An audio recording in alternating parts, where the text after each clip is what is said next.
Halo semuanya, perkenalkan saya Dimas Dwi Pamungkas dengan NIM 23040674103. Dalam video ini saya akan membahas konferensi pers bertajuk Konferensi Pers Prospek Investasi Pasca Pemilu 2024.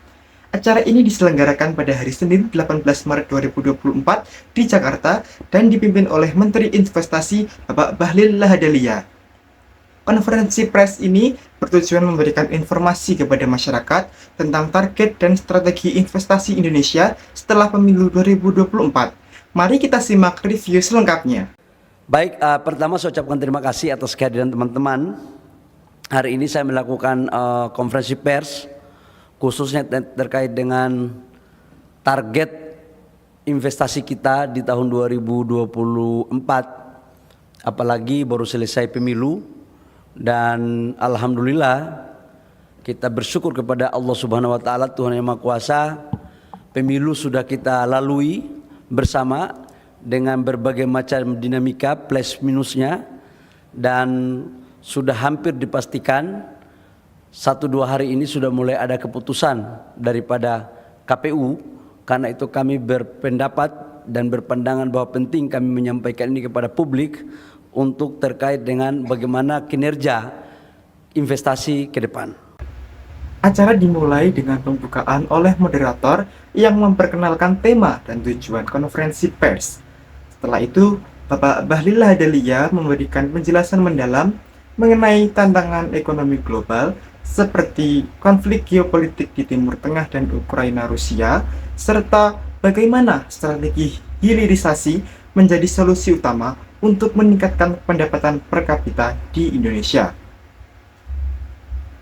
Hilirisasi menjadi fokus pemerintah dengan target pendapatan 10.000 US dollar pada 2030 sampai 2035.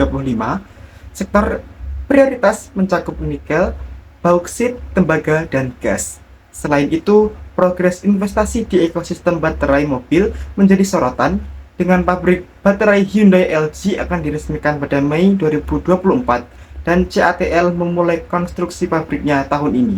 Bapak sempat bilang ada beberapa perusahaan yang wait and see udah ngasih sinyal, udah mau groundbreaking gitu kan, boleh disebutin nggak apa-apa ya? Sama mau minta pendapat Pak Bahlil nih untuk pemerintahan selanjutnya gitu, untuk narik investasi, ada masukan nggak Pak, kayak apa yang harus dilakukan, apa, dan mereka apakah harus ngelakuin hal yang sama yang dilakukan oleh Presiden Jokowi sekarang, kayak misalkan kan sangat aktif ya Pak ya, Pak Jokowi, Pak Luhut, termasuk Pak Bahlil juga gitu. Apakah pemerintahan selanjutnya harus melakukan hal yang sama? Terima kasih. Baik. Kemudian sesi tanya jawab melibatkan wartawan dari berbagai media yang menanyakan strategi promosi investasi, tantangan hilirisasi, dan perkembangan investasi di Ibu Kota Nusantara atau IKN.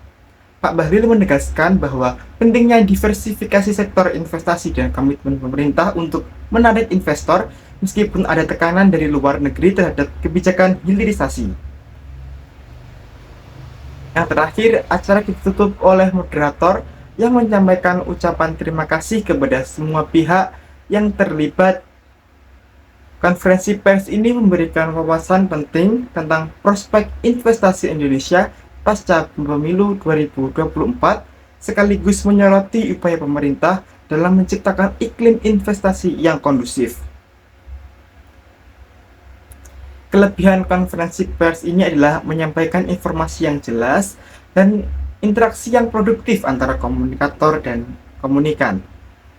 Namun, durasi acara terasa agak panjang dan beberapa pertanyaan belum terjawab secara rinci. Dari segi teknis, kualitas audio dan video cukup baik, meskipun ada sedikit gangguan pada beberapa bagian.